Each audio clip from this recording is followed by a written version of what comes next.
Bueno, tengan muy buenos días. Vamos a iniciar la clase del día de hoy, que es sobre lo que es el tratamiento de la hipertensión arterial pulmonar. Para ello vamos a estudiar lo que son los objetivos de la práctica, de la clase.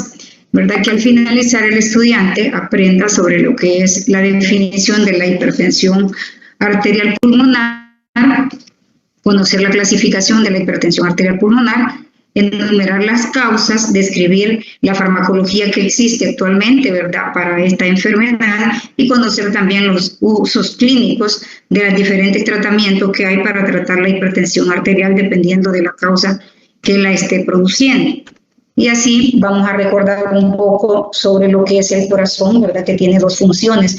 Básicamente tenemos lo que es la función eléctrica, en donde nosotros podemos recordar, ¿verdad?, que el corazón tiene lo que es el valvotropismo, que es la capacidad de generar, ¿verdad?, impulsos eléctricos. Entonces decimos que el impulso eléctrico nace en la desembocadura de la vena cava superior, ¿verdad?, en la entrada de la aurícula derecha. Ahí nace o tenemos básicamente lo que es el nodo sinoatrial.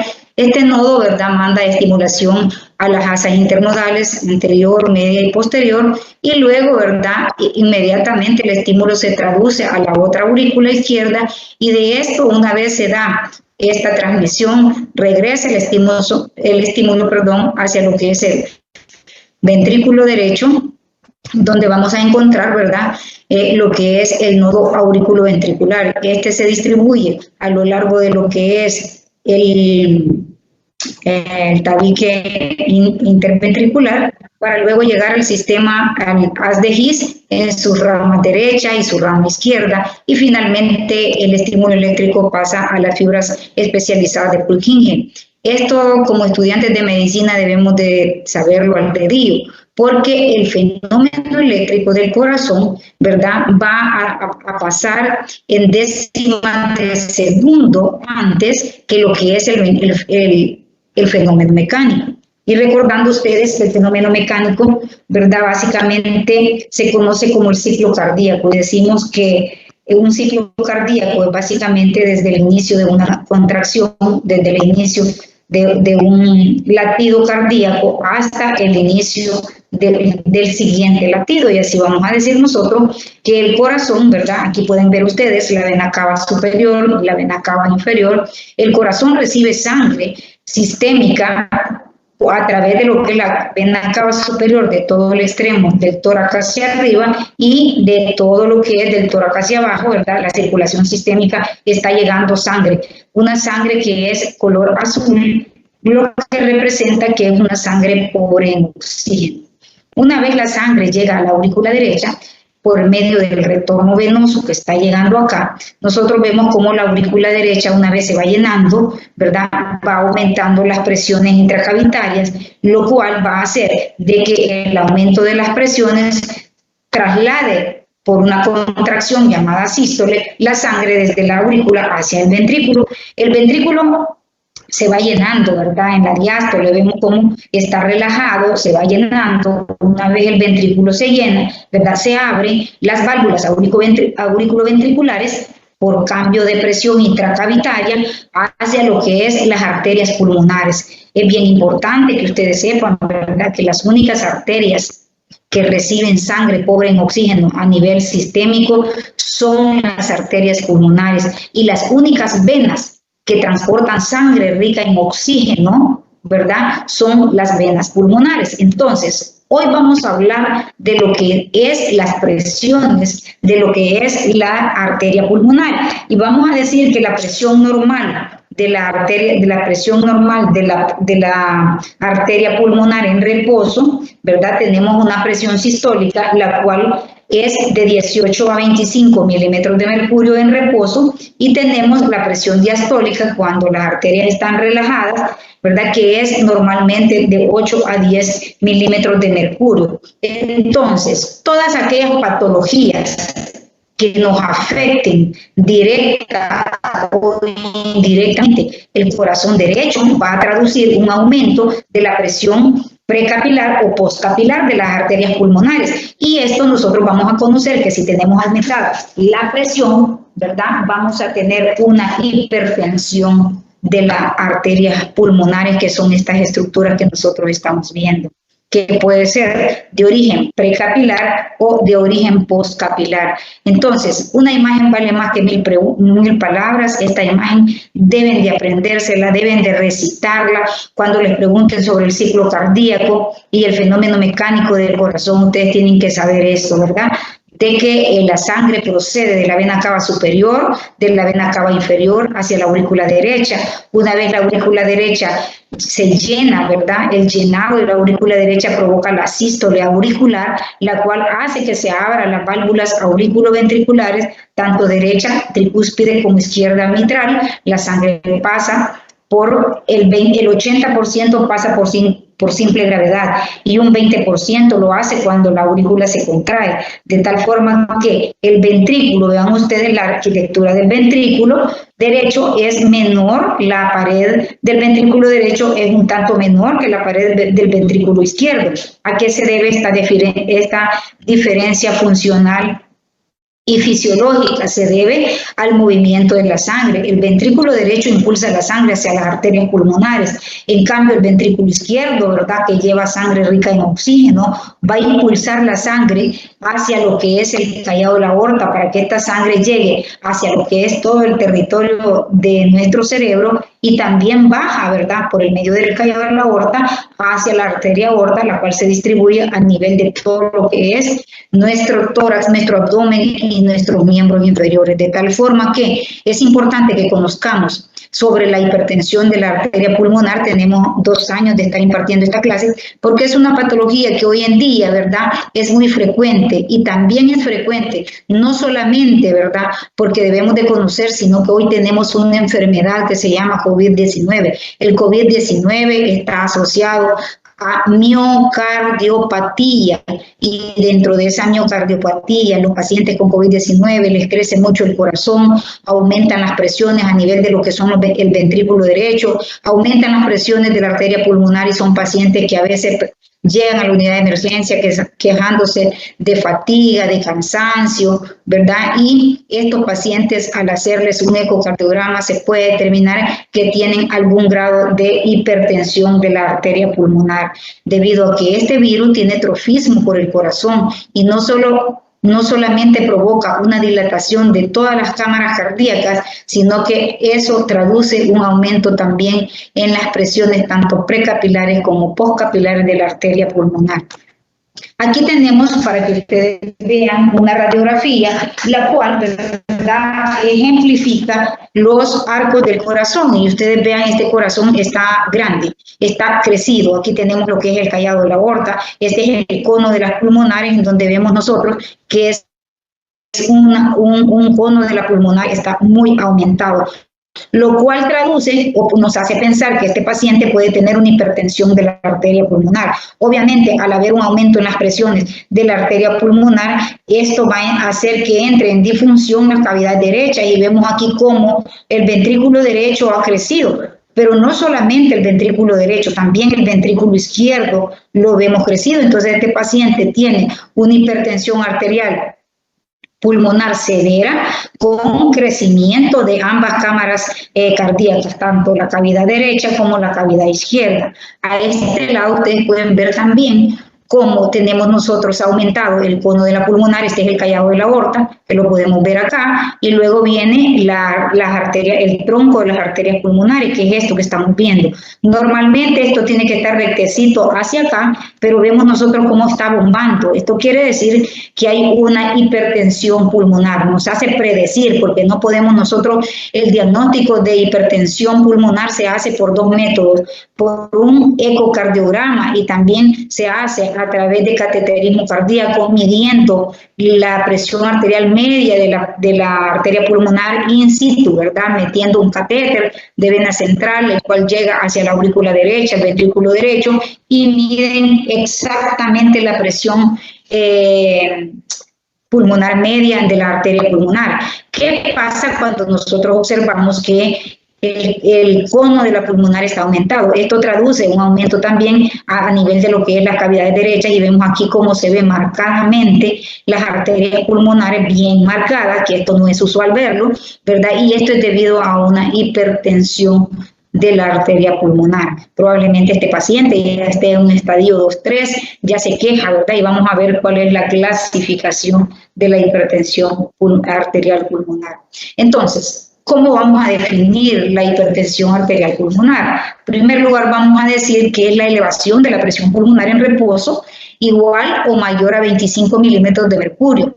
Una presión venosa pulmonar normal y una presión diastólica del ventrículo izquierdo de 15 milímetros o más. Ya decíamos nosotros que los valores normales de la presión sistólica de la arteria pulmonar en reposo es de 18 a 25 milímetros de mercurio, y la presión diastólica de la arteria pulmonar en reposo es de 8 a 10 milímetros de mercurio. Y el valor normal de la presión arterial media de la arteria pulmonar es de 12 a 16 milímetros de mercurio, lo cual significa que si nosotros por un ecocardiograma nos reportan una presión arterial media mayor de 25 milímetros de mercurio, nosotros estamos hablando de hipertensión arterial pulmonar, y esta a su vez se va a clasificar en hipertensión pulmonar leve, hipertensión pulmonar moderada e hipertensión pulmonar severa. ¿Cuándo decimos que la hipertensión de la arteria pulmonar es leve? Cuando las presiones, ¿verdad?, en la arteria pulmonar, la presión arterial media en la arteria pulmonar leve es de 35, igual o mayor de 35 a 40 milímetros de mercurio. ¿Cuándo sería una hipertensión pulmonar moderada? Cuando la presión arterial media, ¿verdad?, sea igual o mayor a 40 a 60 milímetros de mercurio, y una hipertensión arterial pulmonar severa es cuando el paciente tiene una presión arterial media en la arteria pulmonar mayor de 60 milímetros de mercurio. Esto es importante saberlo para ver nosotros qué gravedad y el pronóstico que tienen los pacientes. Es de decirles que epidemiológicamente esta enfermedad es bastante frecuente, afecta al 10% de la población en general, y es bien importante que ustedes sepan que el promedio de vida, fíjense bien, el promedio de vida hace 30 años de estas personas diagnosticadas con hipertensión arterial pulmonar era a 3 años. La que más vivía 3 años. Hoy, con el advenimiento de los tratamientos para esta enfermedad, el promedio de vida se ha incrementado de 7 a 9 años. Esto no es mucho, pero es bastante prometedor, ¿verdad? Porque todos quisiéramos vivir mucho, pero estos pacientes, dependiendo de si es leve, moderada, severa, así es el pronóstico de vida que tienen. ¿Cuáles son los síntomas? ¿De qué se queja un paciente que tiene hipertensión de la arteria pulmonar? En primer lugar, se queja de disnea. Disnea es la sensación o la percepción de que estamos cansados. Normalmente nosotros no nos sentimos cansados, pero si nosotros, por ejemplo, subimos 25, 30 gradas, ustedes cuando llegan a la última grada van a sentir cansancio. Eso es normal, pero estos pacientes muchas veces sienten disnea aún en reposo. Van a sentir fatiga, ¿verdad?, cansancio, falta de energía. Pueden tener dolor de pecho opresivo a predominio de lo que es la región cardíaca o retroesternal, y en algunas ocasiones pueden sufrir síncope de origen cardiopulmonar, ¿verdad? Entonces, la fisiopatología de la hipertensión pulmonar. Existe hipertensión pulmonar primaria, que es la más frecuente, y existe la hipertensión pulmonar secundaria. Estas vamos a ver cuáles son los factores que pueden generar una hipertensión pulmonar primaria. En primer lugar, la predisposición genética. Hay niños que nacen con hipertensión pulmonar congénita, nacen ya con aumento en las presiones intracavitarias, ¿verdad?, tanto del ventrículo derecho como de la arteria pulmonar.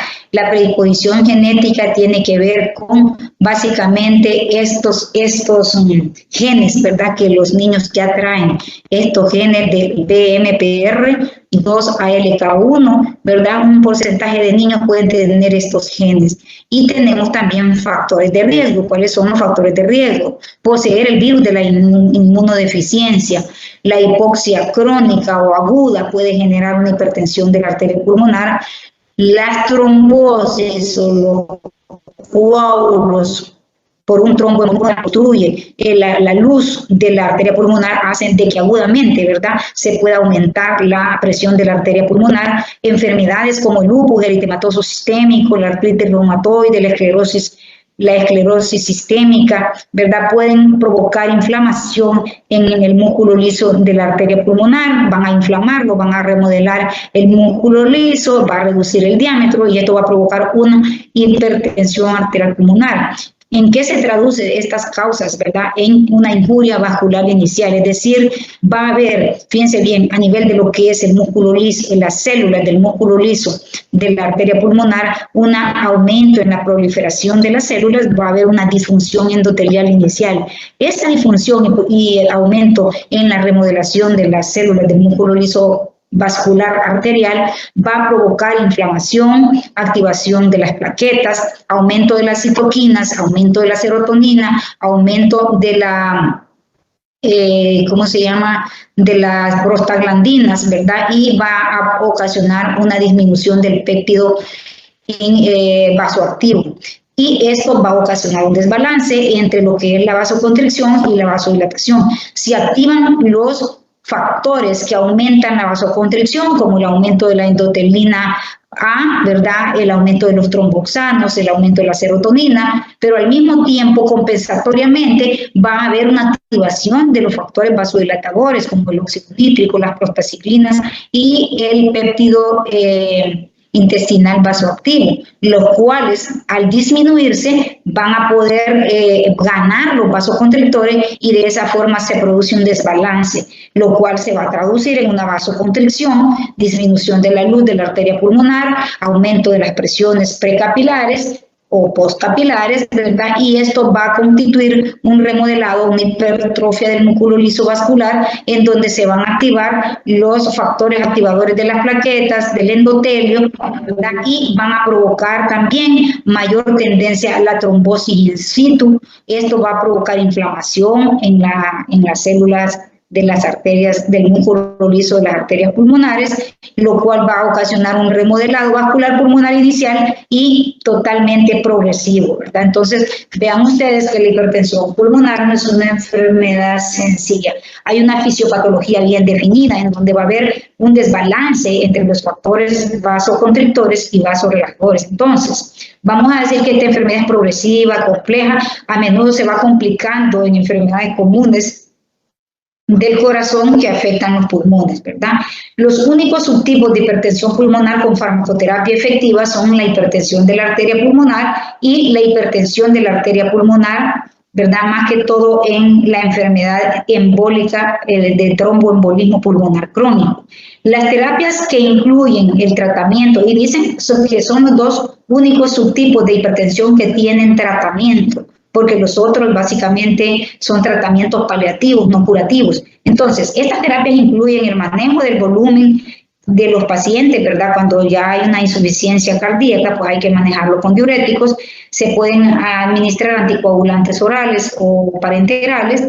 El oxígeno, hay muchos pacientes que se hacen oxígeno dependientes y también muchas veces cuando hay disfunción ventricular derecha, tenemos que utilizar en algunas ocasiones los inotrópicos positivos.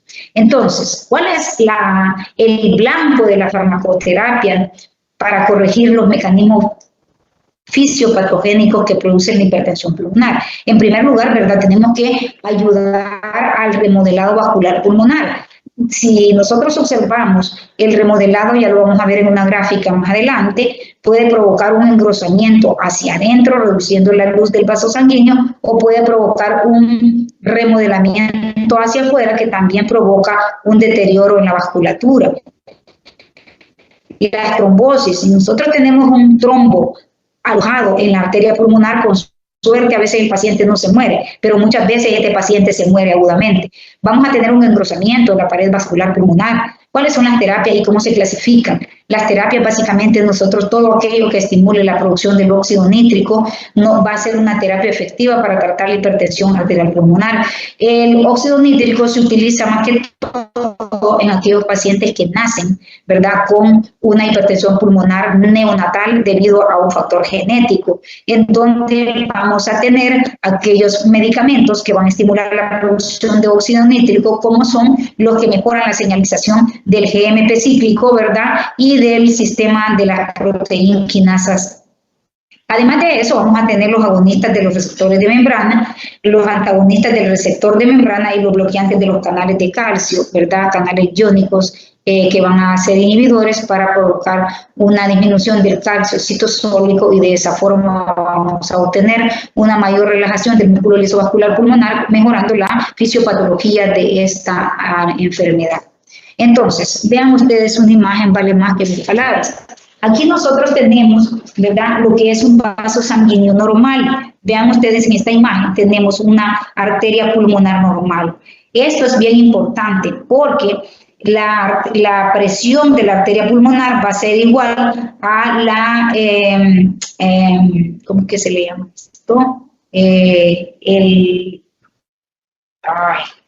Pero es el transporte, digámoslo así, como el transporte del oxígeno multiplicado por la resistencia vascular pulmonar. Y sabiendo nosotros que la resistencia vascular pulmonar es igual a decir, ¿verdad?, 1 sobre lo que es el radio de la cuarta potencia. Quiere decir que si nosotros tenemos un aumento en el radio, esto se va a traducir en una, fíjense bien, disminución de la resistencia vascular pulmonar. Si yo aumento la resistencia vascular pulmonar, ¿verdad?, esto se va a traducir en una elevación de lo que es el radio. Entonces, aquí vamos a tener un factor bien importante. Esto ya lo habíamos visto en la fisiología pulmonar, la ley de Poisson, que dice que la resistencia es igual a 1 sobre el radio a la cuarta potencia. Son inversamente proporcionales. La resistencia vascular va a ser inversamente proporcional al radio. Si yo disminuyo el radio, aumenta la resistencia vascular pulmonar, y si yo aumento la resistencia vascular pulmonar, esto va a traducirse en una disminución del radio. Entonces vemos nosotros que la resistencia vascular pulmonar va a ser igual a 1 sobre el radio a la cuarta potencia. Entonces quiere decir, miren, esto es interesante. De este modo, dice, una pequeña disminución en el radio va a provocar un aumento de la resistencia vascular pulmonar, y una disminución del 16% del radio hasta 0.84 puede ocasionar una duplicación de la resistencia vascular pulmonar. Quiere decir que son inversamente proporcionales. Disminuye el radio, aumenta la resistencia. Aumenta la resistencia, va a disminuir el radio. Aquí tenemos nosotros, ¿verdad? Este es el radio a la cuarta potencia estamos hablando, ¿verdad? Aquí tenemos una arteria pulmonar normal. Aquí tenemos una vasoconstricción, veamos cómo se reduce tanto la luz del vaso como también el diámetro de la arteria. ¿Qué pasa cuando hay factores predisponentes? Vemos nosotros cómo se produce una remodelación vascular, en donde va a reducir sustancialmente la luz, ¿verdad? Esto va a provocar una lesión, una obliteración de la íntima, lo cual se va a traducir, vean ustedes, en una hipertrofia concéntrica, es decir, la arteria pulmonar va a crecer hacia adentro, va a provocar una disminución del radio, de la luz, donde pasa la sangre. ¿Qué pasa si en la arteria pulmonar se aloja un coágulo? Esto significa lo rojito. Si nosotros tenemos un coágulo, con suerte podemos sobrevivir. Estas son causas frecuentes. Dicen, se murió porque le dio un tromboembolismo pulmonar. Quiere decir que un coágulo obstruyó su arteria pulmonar, no hubo ventilación o perfusión, y esto ocasionó la muerte súbita de un paciente. Aquí vemos nosotros cómo el engrosamiento de la pared, el remodelado de la pared, no solamente está, ¿verdad?, aumentado, sino que vemos que la hipertrofia es excéntrica, es decir, vemos nosotros cómo la remodelación de la arteria pulmonar está crecida hacia afuera, y en este caso está creciendo hacia adentro, provoca una disminución de la luz. Aquí esto va a provocar también una disminución del radio, y esta disminución del radio va a ocasionar una remodelación de la matriz extracelular, concomitantemente pues una hipertensión de la arteria pulmonar normal. Entonces, ¿cuáles son los mecanismos? Repitiendo los mecanismos de la hipertensión pulmonar. Número 1, remodelación vascular pulmonar. Hay un remodelado, puede haber una hipertrofia concéntrica hacia adentro o excéntrica hacia afuera, puede haber la presencia, ¿verdad?, de vasoconstricción pulmonar sostenida, vemos cómo reduce el diámetro en general de la arteria pulmonar, puede haber una trombosis in situ, un coágulo que se alojó en la arteria pulmonar principales, ¿verdad? Y esto puede traducirse en la muerte súbita. Y puede haber crónicamente rigidez de la pared vascular pulmonar, lo cual va a alterar la fisiopatología de estos vasos sanguíneos. Entonces, ¿cuál es la clasificación de la hipertensión arterial pulmonar? En primer lugar, vamos a decir una hipertensión de la arteria pulmonar. Puede haber una hipertensión pulmonar debido a enfermedad cardíaca del corazón izquierdo, puede haber una hipertensión pulmonar debido a enfermedades pulmonares como la hipoxia crónica o la hipoxia aguda, puede haber una hipertensión pulmonar tromboembólica cuando hay un embolismo crónico o puede ser un embolismo agudo que nos puede conllevar a la muerte súbita. Y puede haber una hipertrofia pulmonar con mecanismos multifactoriales poco claros, ¿verdad? Pacientes que fuman, pacientes que ya tienen factores genéticos para desarrollar hipertensión de la arteria pulmonar.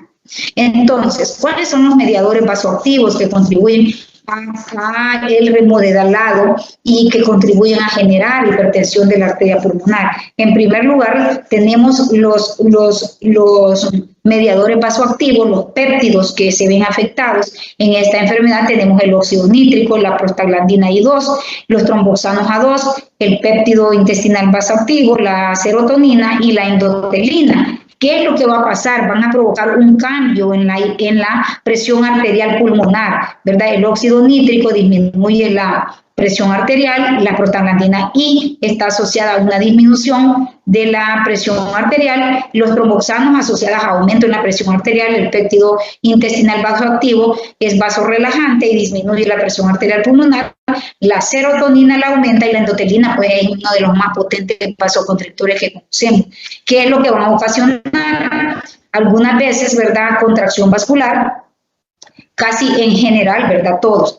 La formación de coágulos, hay una mayor tendencia a la formación de coágulos y proliferación celular con una remodelación de lo que es la fisiología normal de la arteria pulmonar.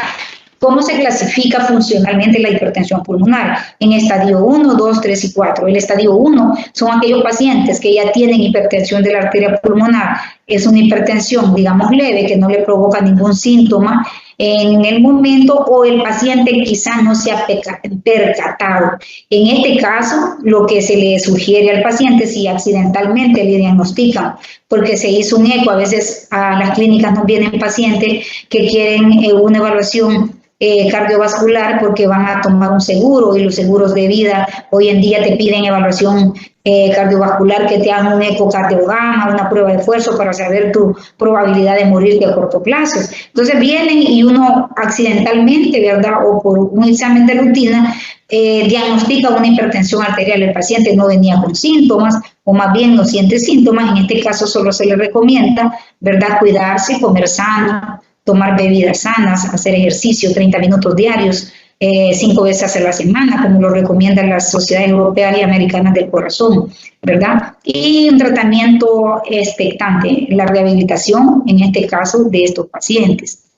En el caso de la hipertensión pulmonar estadio 2, clase funcional 2, vamos a decir que son aquellos pacientes que ya presentan algún grado de fatiga o disnea, ¿verdad? Estos tenemos nosotros los fármacos que son los antagonistas del receptor de la endotelina. Aquí tenemos el bosentan, ambrisentan y el macitentan. Tenemos también otra familia muy importante que son los inhibidores de la 5-fosfodiesterasa, como conocemos el sildenafil y el tadalafil. Tenemos los estimuladores de la guanilciclasa soluble, el cual conocemos como riociguat, y también tenemos los agonistas del receptor de la, ¿cómo se llama? Bueno, ya me voy a acordar, porque ahorita se me ha olvidado que tenemos el Celicipac. Tenemos las prostaciclinas, es el receptor de la prostaciclina. ¿verdad? Es el Celisipag. Tenemos las prostaciclinas alternativas como es el trepostinil, ¿verdad? Y tenemos también terapias combinadas. Podemos combinar siempre y cuando la presión arterial de nuestro paciente lo permita. La clase funcional 3, ¿verdad? Ustedes ven que los que van a la cabeza, según la clase funcional, son los antagonistas del receptor de la endotelina, el bosentan, el brisentan y macisentan. Tenemos también en la clase funcional 3 los inhibidores de la 5-fosfodiesterasa, los estimuladores de la guaniciclasa soluble, como es el Josiguat, y también tenemos los agonistas del receptor de las prostaciclinas. Aparte de eso, tenemos los agonistas, el hilopros y el trenoprostin inhalado y las terapias combinadas, ¿verdad? También tenemos las prostaciclinas alternativas como el epoprostenol, el trepostinil intravenoso y también tenemos el trepostinil subcutáneo. A medida aumenta la clasificación funcional, son aquellos pacientes que ya están prácticamente encamados en casa, que no toleran nada el ejercicio, que ya tienen oxígeno domiciliar, son pacientes que están bien complicados y que tienen una hipertensión de la arteria pulmonar mayor de 60. En estos pacientes siempre, ¿verdad?, cambian un poco las terapias alternativas en donde se va a utilizar preferentemente aquellos agentes preferidos como son los agonistas de las prostaciclinas, ¿verdad?, como es el epoprostenol, el trepostinil intravenoso o subcutáneo.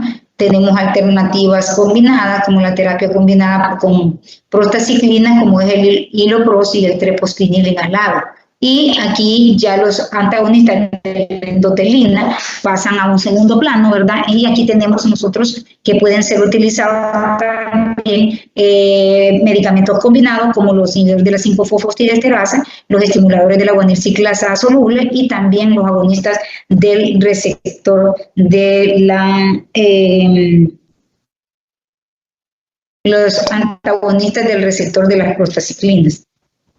Aquí veamos nosotros las vías terapéuticas de las que nosotros podemos echar mano para modificar un poco la fisiopatología de la hipertensión pulmonar. En primer lugar, tenemos la vía de la endotelina, utilizando, ¿verdad?, lo que es los antagonistas de la endotelina A, que son las que se activan. Vean aquí, aquí tenemos la célula endotelial, ¿verdad?, en donde tenemos que en sus paredes la célula endotelial va a producir los factores vasoconstrictores y los factores vasorelajadores. El factor es el óxido nítrico. El principal factor constrictor es la endotelina, se sintetiza a nivel de la membrana celular del músculo liso de la arteria pulmonar en proendotelina. Esta a su vez estimula la producción citosólica de endotelina 1. Si nosotros bloqueamos a la endotelina A, ¿verdad?, esta va a provocar una vasorelajación. Entonces va a disminuir obviamente la vasoconstricción en la arteria pulmonar y va a disminuir la proliferación y toda la cascada de eventos que suceden cuando hay una hipertensión arterial pulmonar. Si yo bloqueo la vía del óxido nítrico o estimulo más bien, no bloquear, recordemos que el óxido nítrico se sintetiza en el endotelio vascular a partir del aminoácido L-arginina. A través del óxido nítrico sintetasa, se convierte en L-citrulina y esta a su vez se va a convertir en óxido nítrico, la cual a nivel del citosol va a estimular la guaniciclasa para provocar, ¿verdad?, una producción mayor de óxido nítrico exógeno y también va a estimular la vasorelajación debido a que la fosfodiesterasa la vemos bloqueada por los inhibidores de la fosfodiesterasa y esto va a provocar una vasodilatación aumentada con un efecto antiproliferativo de la remodelación de la arteria pulmonar. Aquí vemos la otra vía que podemos nosotros bloquear, la vía de las prostaciclina, recordando, ¿verdad?, que el ácido araquidónico se sintetiza en la membrana celular de las células endoteliales, ¿verdad?, y va a sintetizar finalmente las prostaglandinas. La prostaglandina E2 es la que está asociada básicamente a la vasorelajación del endotelio. Esto va a activar la prostaciclina a su vez va a activar el AMP cíclico, va a activar los derivados de la prostaciclina, los cuales van a provocar una activación de las células lisas del músculo lisovascular de las arterias pulmonares y provocando una vasodilatación y un efecto antiproliferativo. Entonces, vamos a iniciar con aquellos fármacos que van a estimular la señalización, ¿verdad?, de lo que es el GMP cíclico o la guanilciclasa para aumentar la producción de óxido nítrico. Aquí tenemos nosotros dos efectos, el sildenafil y el tadalafil, que son inhibidores de la 5-fosfodiesterasa. Esto lo que hacen es, ¿verdad?, prácticamente estimular, ¿verdad?, al GMP cíclico para que se produzca más GMP citosólico, y de esa forma, al producirse más GMP citosólico, va a haber una disminución del calcio citosólico intracelular. Este calcio citosólico intracelular, ¿verdad?, va a ocasionar la disminución, una vasorelajación. Igual el Rosiguat, ya decíamos nosotros que es un estimulador de señalización del óxido de la GMP cíclico, y lo mismo, ¿verdad?, los dos por la misma vía, tanto por la 5-fosfodiesterasa como la señalización del GMP cíclico, van a provocar una disminución del calcio citosólico que finalmente se va a traducir en un efecto benéfico antiproliferativo, lo cual va a conllevar a una vasodilatación, va a disminuir la trombosis in situ, va a disminuir el remodelado vascular, provocando una mejoría clínica en la hipertensión pulmonar de nuestros pacientes, ya sea según la clasificación pulmonar que nosotros tengamos. Entonces, los estimulantes de la señalización del GMP cíclico y de la fosfoquinasa G, tenemos el óxido nítrico. Ya decíamos nosotros que se biosintetiza a través de la nitrógeno terminal de la L-arginina, que es un aminoácido esencial, por la enzima óxido nítrico sintetasa, las cuales van a estimular las células vasculares para producir, ¿verdad?, óxido nítrico. En pacientes con enfermedad pulmonar obstructiva crónica, enfermedades pulmonares intersticiales difusas y enfermedades del tejido conectivo como el lupus, la artritis reumatoidea y la esclerosis sistémica, esto va a ocasionar, ¿verdad?, una mejora. Entonces, vamos a hablar un poco sobre lo que es la absorción, la distribución, la eliminación de lo que son los estimulantes de señalización. Estos estimulantes de señalización pueden ser administrados por vía inhalada, principalmente donde se usan más, cuando hay una hipertensión arterial pulmonar genética, congénita, ¿verdad?, en los niños, neonatos que nacen con hipertensión de la arteria pulmonar. A ellos se les administra óxido nítrico inhalado, el cual tiene una vida media de 2 a 6 segundos, muy rápida. Empieza a actuar a 1 hora después de haber sido administrada, y sabemos que el óxido nítrico, el 99% constituye óxido nítrico y un 1% es nitrógeno, ¿verdad? Usos clínicos en los neonatos a términos con hipertensión de la arteria pulmonar que tienen insuficiencia respiratoria con hipoxemia. Dosis que se le administra son de 10 a 40 partes por millón. Estas son bien toleradas crónicamente. Los efectos adversos puede ser una respiración ruidosa, a presentar hematuria y atelectasias pulmonares en los niños. Tenemos el Riociguat. Este es un estimulador de la señalización del GMP cíclico, aumenta la señalización a través de la vía de la fosfoquinasa y el GMP cíclico, y es un activador directo de la guanilciclasa soluble. Entonces, el Riociguat es el primer estimulador de la guanilciclasa soluble de su clase. Este agente va a exhibir un modo de acción dual, sensibiliza la guanilciclasa soluble a óxido nítrico endógeno y también estimula en forma directa la guanilciclasa soluble independientemente del óxido nítrico. Entonces, el Riociguat se puede administrar a dosis de 2.5 miligramos 3 veces al día durante 12 semanas para tratar la hipertensión arterial pulmonar y también para beneficiar a los pacientes con hipertensión pulmonar tromboembólica crónica. El ADME del Riociguat, vamos a decir que tiene una buena absorción oral con los alimentos, no afectan la absorción, los niveles plasmáticos oscilan entre 1.5 horas, tiene un volumen de distribución de 30 litros. El Riociguat es metabolizado por el sistema microsomal hepático 1A3, ¿verdad? También el sistema microsomal 12.8, ¿verdad? Y también por el 2G2. La acción de la citocromo P 1A1 forma el metabolito principal y activo, ¿verdad? Que se convierte en el N-glucurónido inactivo.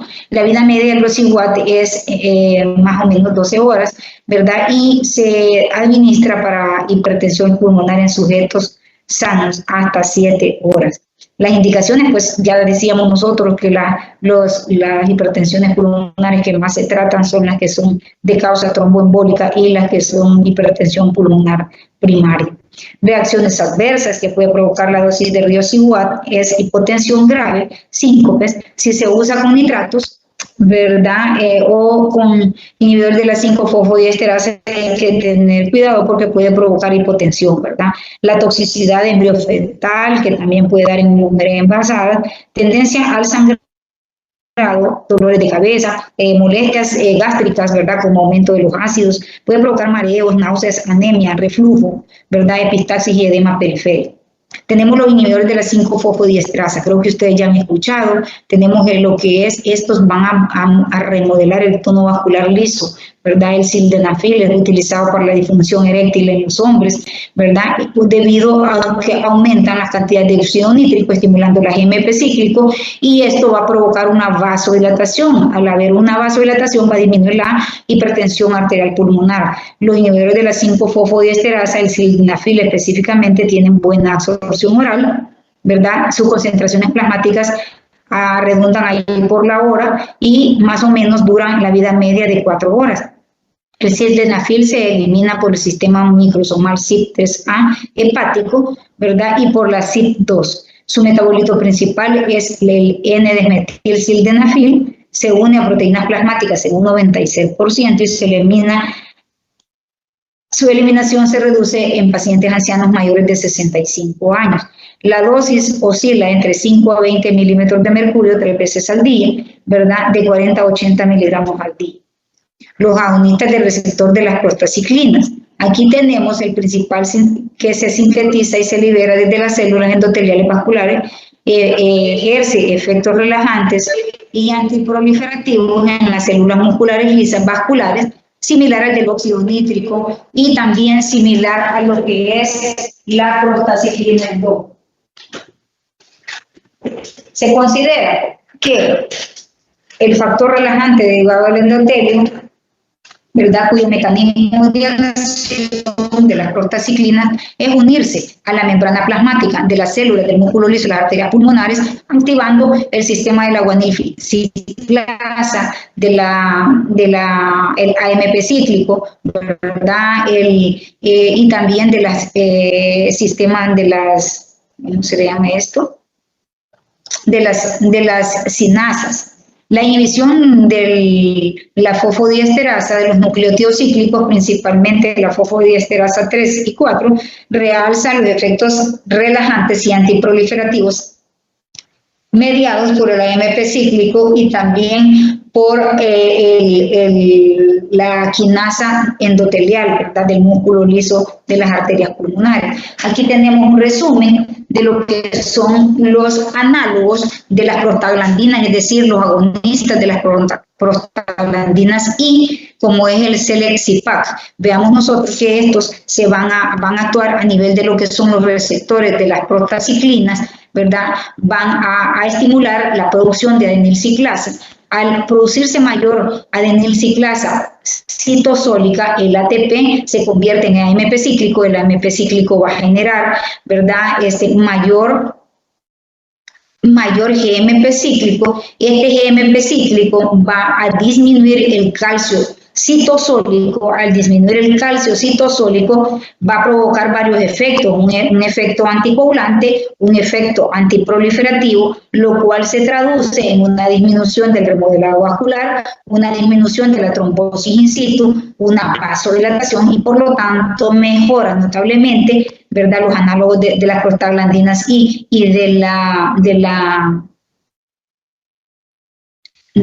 como el CLIC-PAC, ¿verdad? Va a disminuir la fisiopatología de lo que es la hipertensión de la arteria pulmonar. Igual aquí tenemos los efectos antiproliferativos de los estimuladores, digamos, de la producción, ¿verdad?, del AMP cíclico y también de las quinasas.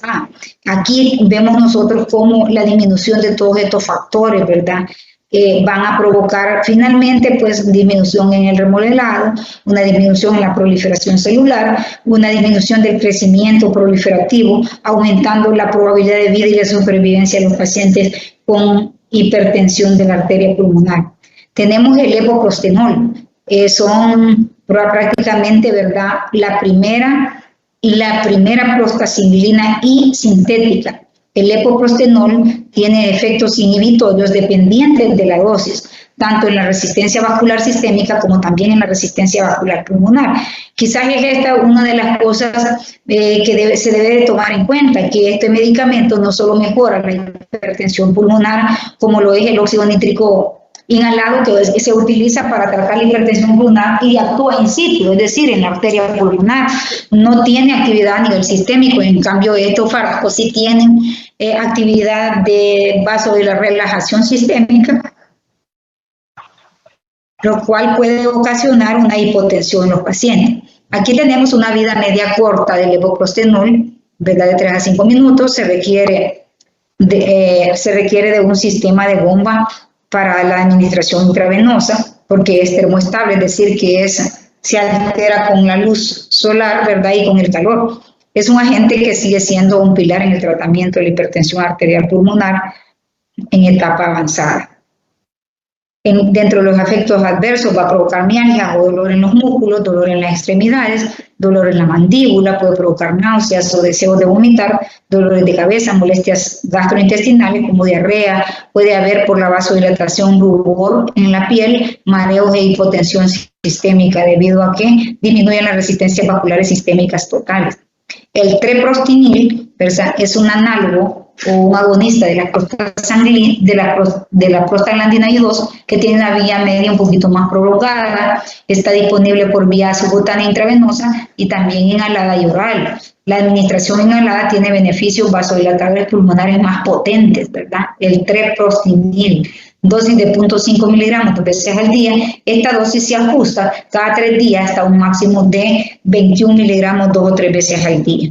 El Ilopros es el primer análogo de las prostaciclinas de la prostaglandina I2 disponible en formulación inhalada. Ojo, ¿verdad? El Ilopros fue ideado como blanco para la vascularidad pulmonar con efectos sistémicos mínimos. Esa es una ventaja. La inhalación tiene potentes efectos vasodilatadores a nivel de la circulación pulmonar con menos efectos vasodilatadores a nivel sistémico. Dosis de 6 a 9 inhalaciones diarias desde 2.5 hasta 5 milímetros. Los efectos secundarios, dolor en la mandíbula, cefalea y tos al inhalarse. El Verapros es el primer análogo de las prostaglandinas y disponible oralmente. El Verapros fue prometedor en estudios tempranos, pero en los estudios a largo plazo no demostró ningún beneficio a los 12 meses de la terapia, por lo tanto, no fue aprobado por la FDA para el uso en Estados Unidos ni en Europa. El CLIC-PAC, ¿verdad?, es un agonista selectivo de los receptores de la prostaciclina activo por vía oral, el cual es químicamente distinto y tiene propiedades cinéticas diferentes, comparado con otros análogos de las prostaglandinas I2. El CLIC-PAC es rápidamente absorbido e hidrolizado en el hígado a un metabolito activo, el ACT-333679, cuya vida media del CLIC-PAC es de 1 a 2 horas, su metabolito hasta 10 horas, por lo que se usa 2 veces al día. ¿Cuál es la dosis? De 200 a 1600 miligramos 2 veces al día. Doctora, dígame. Ahorita le aviso que van a salir algunos compañeros para la clase comunitaria. Vaya, ya casi estamos terminando, sí. Vale, ok. La endotelina y los antagonistas del receptor de la endotelina 1, ¿verdad? Estos básicamente lo que hacen es bloquear la endotelina A, que es la que se activa y es la que provoca remodelación e hipertensión de la arteria pulmonar. Al bloquearla, acuérdense que la endotelina se produce en la célula, en el endotelio vascular, y va a liberar endotelina A y endotelina B, la que está asociada al la vasoconstricción es la endotelina A. Esta consta de 21 aminoácidos, ¿verdad? Y es uno de los más potentes vasoconstrictores que conocemos, producidos endógenamente por el endotelio. Aquí tenemos los agentes que inhiben la fosfolipasa C mediada por receptor. Estos son los factores del crecimiento plaquetarios, el factor de crecimiento epidérmico, a nivel plasmático, y aquí vemos nosotros cómo los antagonistas del receptor de la endotelina van a actuar a nivel de lo que es la membrana celular, bloqueando a los receptores. Al bloquear los receptores, básicamente van a disminuir, ¿verdad?, lo que es el calcio citosólico, porque van a activar la cascada del fosfato, del 3-fosfoinositol y del diacilglicerol, disminuyendo el calcio citosólico, provocando un efecto proliferativo.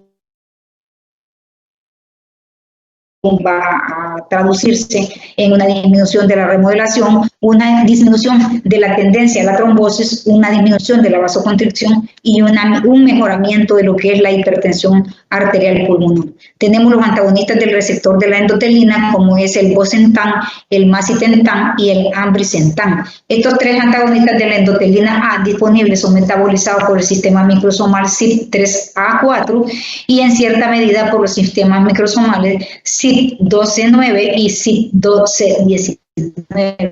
El bosentan es competitivo, no peptídico, es oralmente efectivo y va a inhibir a los receptores de la endotelina A y receptores de la endotelina en pacientes con hipertensión arterial pulmonar con deterioro funcional. ¿Cuáles son las dosis, verdad, de bosentan? De 62.5 miligramos 2 veces al día hasta un máximo de 125 miligramos 2 veces al día. Tenemos el macitentan, un antagonista competitivo del receptor de la endotelina A y B, oralmente activo a una dosis de 10 microgramos al día. El macitentan aumenta el tiempo de progresión de la enfermedad y la muerte por hipertensión arterial pulmonar, mejora los síntomas. Es bien tolerado, tiene una vida media de 16 horas, un poco más larga, y contribuye a su actividad en un 40%. El ambrisentan, antagonista de la endotelina A, se administra a dosis de 5 miligramos con una vida media de 9 horas, tiene metabolismo hepático a nivel de lo que es el sistema microsomal CYP-CA4 y el CYP-C19 con una eliminación eminentemente renal. Los inhibidores de la tirosina sinasa, el imatinib, se desarrolló, ¿verdad?, debido inicialmente para tratar la leucemia mieloide. Al tener como blanco, ¿verdad?, lo EKR, pero el imatinib, ¿verdad?, se le dieron blancos mejores, el cual uno de ellos era el receptor de la 5-fosfodiesterasa, derivado de lo que es el crecimiento de las plaquetas, derivado del crecimiento, factor del crecimiento derivado de las plaquetas. Esto, al remodelar este factor, va a provocar una disminución de la hipertrofia del músculo liso vascular. El imatinib, como terapia complementaria, puede utilizarse en aquellas hipertensiones pulmonares refractarias y ha demostrado buenos efectos en los ensayos clínicos. Las reacciones adversas graves, particularmente, puede ocasionar un hematoma subdural, que son motivos de preocupación y de disminuir la terapia. Aquí tenemos el algoritmo de uso de los calcioantagonistas, que es otra familia que se utiliza, y si ustedes ven, pues el libro lo lleva en un orden cronológico, desde que los medicamentos que más vamos a usar, los medicamentos que debemos de usar siempre y cuando sopesando la presión arterial, recordando que los calcioantagonistas, como los dihidropiridínicos, como los no hidropiridínicos, tienen acciones antihipertensivas, acciones antiarrítmicas, acciones antiisquémicas y acciones también para tratar la hipertensión de la arteria pulmonar. ¿Cuáles son los que más se usan? ¿Verdad? Los calcioantagonistas dihidropiridínicos de acción prolongada. ¿verdad? Y aquí vamos a nosotros a decir que estos calcioantagonistas pueden ayudar, ¿verdad? Bloqueando la entrada de calcio o bloqueando la disminución del calcio citosólico, van a disminuir obviamente la vasoconstricción, provocando una vasorelajación, y de esa forma van a disminuir la hipertensión de la arteria pulmonar. Muchas veces podemos iniciar en los pacientes que se les diagnostica hipertensión y aparte de eso tienen hipertensión arterial pulmonar, un calcio antagonista dihidropiridínico tipo amlodipina, ¿verdad? El cual tiene dos efectos: le disminuye la presión arterial sistémica y le disminuye también la hipertensión de la arteria pulmonar. Con el cuidado, ¿verdad?, de que no vayan a condicionar hipotensión. Y aquí tenemos prácticamente todos los factores que nos van a condicionar, ¿verdad?, a la hipertensión pulmonar. Tenemos los factores que influyen directamente sobre las células del músculo liso vascular de la arteria pulmonar, ¿verdad?, exclusivamente en el endotelio. Tenemos las alteraciones directamente, ¿verdad?, por la presencia en la producción de endotelina en el endotelio vascular, y tenemos también los factores que influyen, ¿verdad?, para aumentar la hipertensión de la arteria pulmonar en general, ¿verdad? La presencia del óxido nítrico, la disminución del calcio citosólico, la activación del 3-fosfodiinositol, la activación de la 5, el GMP cíclico, ¿verdad? Si nosotros aumentamos el GMP cíclico, aumentamos el 3-fosfodiinositol, esto se va a traducir, ¿verdad?, en aumento de lo que es la vasorelajación, disminución del calcio citosólico, disminución en la contracción o proliferación y remodelación del músculo liso del endotelio vascular de la arteria pulmonar. Y si hay un equilibrio entre los agentes constrictores y relajadores, nosotros vamos a obtener un beneficio sustancial en los pacientes. Aquí tenemos medicamentos que están en desarrollo para que ustedes vayan viendo cómo estos medicamentos tienen base genética, ¿verdad? Conociendo la genética de las enfermedades, probablemente algunas enfermedades van a tener cura en el futuro. Probablemente nosotros ya no tengamos la oportunidad de ver eso, ¿verdad? Sino que nuestros sucesores tal vez ustedes tienen, pero yo creo que no. Sin embargo, pues ya están estudiando, ¿verdad? Hay investigaciones serias que modificando genéticamente algunos receptores, algunos genes, se podrán tener beneficios sustanciales a largo plazo. Aquí tenemos un consolidado de todas las familias de fármacos que tenemos disponibles para tratar la hipertensión de la arteria pulmonar, y básicamente eso era la clase que traía para este día. Muchas gracias, nos vamos a quedar por si tienen alguna pregunta, ¿verdad? Vamos a responderla con mucho gusto. Si tienen alguna inquietud o algo que puedan ustedes preguntarme, con mucho gusto. La próxima clase mía va a ser... Sí, perdón, la próxima clase mía va a ser para el otro jueves, ¿verdad? El martes, por favor, exijan que les den las clases oportunamente, ¿verdad? Exijan sus notas. Yo no puedo hacer nada de lo que ustedes tienen que exigir, porque nosotros los docentes debemos de cumplir, ¿verdad? Por los reglamentos que estipula la universidad debemos de cumplir. Yo tengo que cumplir ingresando las notas oportunamente, y si no les han dado sus notas, exijan por favor esa sesión de Teams para que les puedan dar las notas personalizadas. Está prohibido entregar notas a representantes y son indicaciones de la jefe del departamento. Entonces no podemos nosotros hacer mayor cosa que hacer las cosas como se deben de hacer. Por lo tanto, yo les pido a los representantes más acciones con todos los docentes, incluyéndome a mí, ¿verdad? Incluyéndome a mí, no atrasarnos. Tenemos una programación. Esas programaciones deben de ser respetadas por todos, ¿verdad? Existen situaciones fortuitas, pero que esas situaciones fortuitas no sean la excepción, no la regla, ¿verdad? Pero pues si todo el tiempo estamos diciendo no puedo, no se trata de eso, ¿verdad? Hay que tener mucha responsabilidad hacia ustedes, y ustedes también exigir sus derechos. Por lo tanto, yo esperaría que a más tardar el domingo me estén entregando estas notas, ¿verdad?, la doctora, para poder ingresarlas al sistema, ¿verdad? ¿Alguna pregunta? Sí, buenos días, doctora. Buenos días. En el caso de los antagonistas del receptor de endotelina, los 3 fármacos actúan como antagonismo competitivo. Entonces mi pregunta es que si esto no generaría como algún tipo de acumulación endógena de endotelina que a la larga, por ejemplo, al interrumpir el medicamento, genera algún tipo de efecto adverso de rebote. Podría ser, ¿verdad? Esos son los efectos colaterales que nosotros vemos. Entonces, estos fármacos generalmente cuando se van a suspender, no se suspenden de un solo, sino que paulativamente, para disminuir las concentraciones plasmáticas, ¿verdad? Y de esa forma evitar efectos adversos. Sí, gracias, doctora. Ok. ¿Alguna otra pregunta? ¿Alguna pregunta o duda que tengan? Pueden hacerle.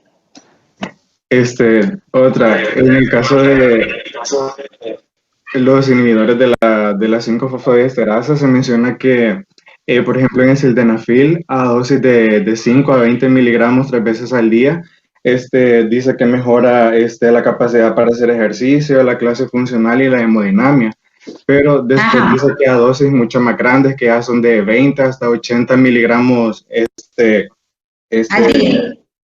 al día, dice que disminuye lo que es el empeoramiento clínico. Entonces mi pregunta es que si en el caso de las dosis de 5 a 20 miligramos, todo esto de mejorar la hemodinamia, de mejorar la capacidad de ejercicio e incluso la clase funcional, no es algo proporcional a disminuir un empeoramiento clínico. Vaya, fíjate bien, todos los medicamentos en general, yo en lo personal nunca agoto la dosis máxima, porque aparecen los efectos adversos. Entonces, el sildenafil específicamente se va titulando de 5 en 5. Yo le doy al principio 5 miligramos y veo la mejoría clínica. Si veo que hay necesidad, aumento a 10, vea, 5 3 veces al día, ¿verdad? Y hay que observar la presión arterial. Acuérdate que estos no solamente dan disminución de la hipertensión arterial vascular pulmonar, sino que sistémica también, y pueden dar hipotensión. Entonces podemos ir a 5 3 veces al día, luego 10 3 veces al día, 15 3 veces al día, 20. Entonces yo me quedaría con esa dosis 3 veces al día, son 60 miligramos al día, ¿verdad? Entonces, a mayor dosis, mayores efectos. Entonces, si vos provocás, fíjate bien, una reducción de la hipertensión pulmonar, vascular pulmonar, pero vas también a provocar una hipotensión. La hipotensión te va a generar una disminución en el gasto y un empeoramiento de los síntomas, pero ya por efecto a nivel de lo que es el gasto, va a llegar menos gasto porque hay una vasodilatación, menos retorno venoso, menos gasto, mayor empeoramiento de los síntomas. Entonces, lo que debemos de hacer es mejor combinar dos familias y no agotar una dosis de 80 miligramos. No sé si te queda claro.